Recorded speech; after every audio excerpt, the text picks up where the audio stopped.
मंत्रियों और शूरवीर सरदारों, दुश्मन की फौज सागर के पार अपनी तैयारी में मसरूफ है। वैसे तो मुझे तुम्हारी बहादुरी पर पूरा नाज है, लेकिन हनुमान का मेरी लंका से बच के निकल जाना सख्त हैरानी की बात है। ये मेरे वजीरों, सरदारों, बोलो अब क्या राय तुम्हारी है? मेरी सागर के पार खड़ा कट्टा अपनी तैयारी है।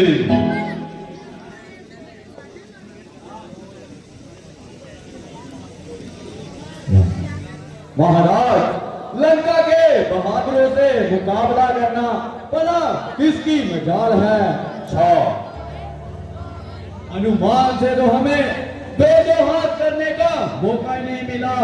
अगर दुश्मन शत्रु तट पर आ पहुंचा है तो उसे वापस पांव मुड़ जाना होगा।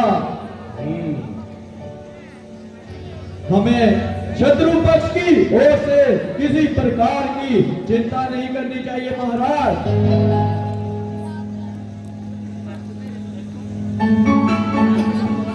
महाराज, मंत्री जी का फरमाना बिल्कुल सही है। भला बनकट भटकने वाले वनवासियों की इस तरफ मुंह करने की क्या मजाल है?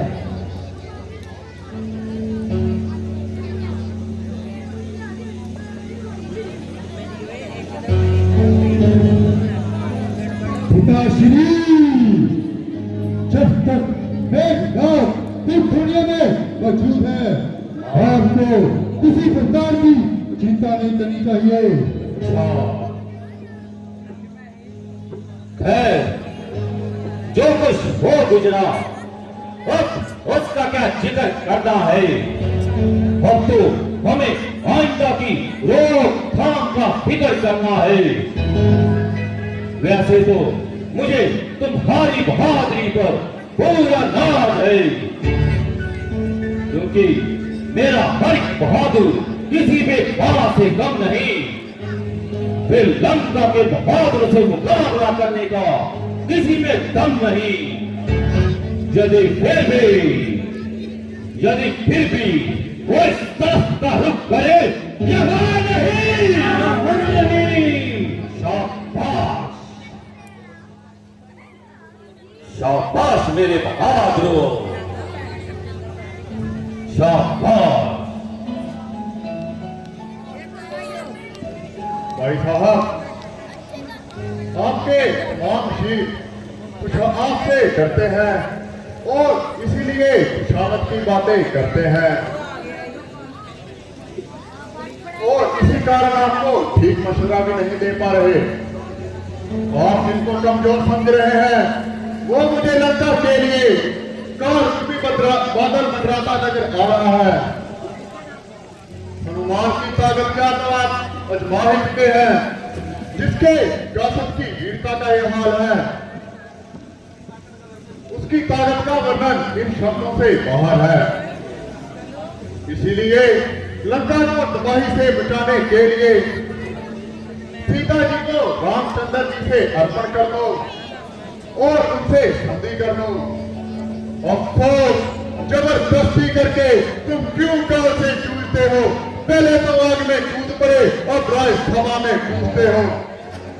मैं फिर कहता हूँ, धर्म, नीति और मर्यादा के अनुकूल चलने में ही आपकी भलाई है। छज्जा साहब, अगर रामचंद्र का इतना ही खौफ है तो कहीं जाने छिप जाइए, परंतु ऐसी जगह छिपना कि जहाँ आपकी जान बच सके। जाओ जाओ, चले जाओ। अगर मौत ने देख लिया तो छिपने के लिए फिर जगह बन पाएगी। लड़के क्यों इस कदर जुबान चलाता है? सच कहा है, जब किसी के विनाश के दिन आते हैं तो उसकी अकल दिखाने नहीं रहती।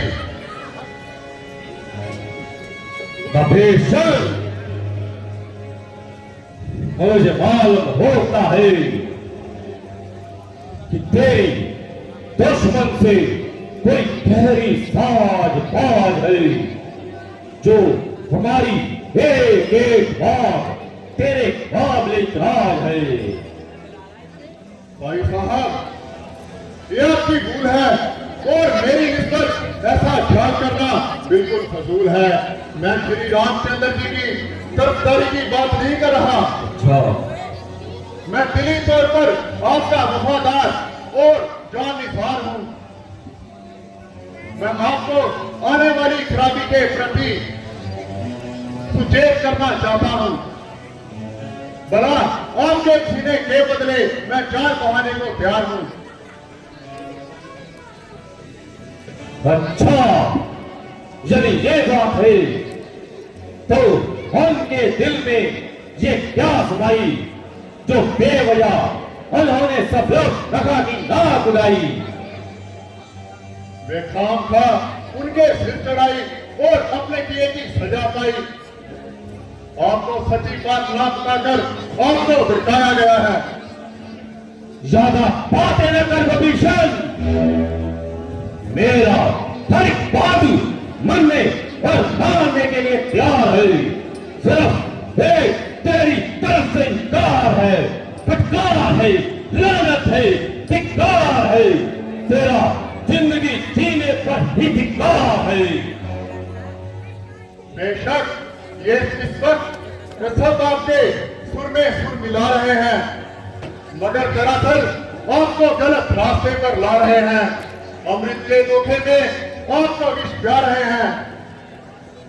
इसलिए इनकी बातों पर मत जाइए। इस मामले पर अच्छी तरह गौर फरमाइए। रघुनंदन से कर लो सुलह, मेरी राय है इसके अंदर जैसे ही मिटा दो झगड़े को, सीता मां को रामचंद्र के अर्पण कर। खामोश विभीषण, बेवजह सच प्यार कर दो। अगर दूसरा कोई कहता मुझे तो काट डालता उसके सर को। विभीषण, तू मेरे नाम की इज्जत को क्या दाग लगाना चाहता है? इस ताजो तख्त की अजमत को क्यों मिट्टी में मिलाना चाहता है? अरे बाजी, पक्का तू यहां से कपूर हो जा और मुझे अपनी शक्ल ना दिखला। तेरी भलाई इसी में है कि तू मेरी लंका से दूर हो जा। दूर हो जा विभीषण, बट मेरी नजरों के सामने से या उनको सुना यह नीति उन तभी बच्चों से जा मिल जाओ, मिल जाओ, मिल जाओ उन तभी बच्चों से। अफसोस, मेरी ख्याल खुआई और नेक राय का यही सिला मिलना था और इसी प्रकार सरे दरबार लंका से मुझे जलील होकर निकलना था। मुझे तो अब लंका पर काल रूपी बादल मंडराते नजर आ रहे हैं। अच्छा, और मेरी आखिरी नमस्कार, न आपसे कोई काम, न आपकी लंका से कोई संस्कार है। जा जा, आ गया, मेरी लंका से दूर हो जा और अपनी शक्ल ना दिखला। तेरे बर्बाद होने के दिन आ गए, दोष इसमें कोई तुम्हारा नहीं। तेरी अकल में रावण खल्ला गया, तुम्हें अपने बचाना पहचाना नहीं।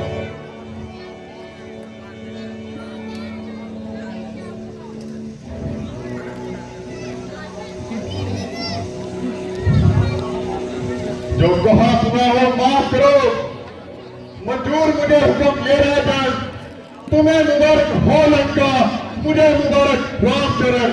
जा जा,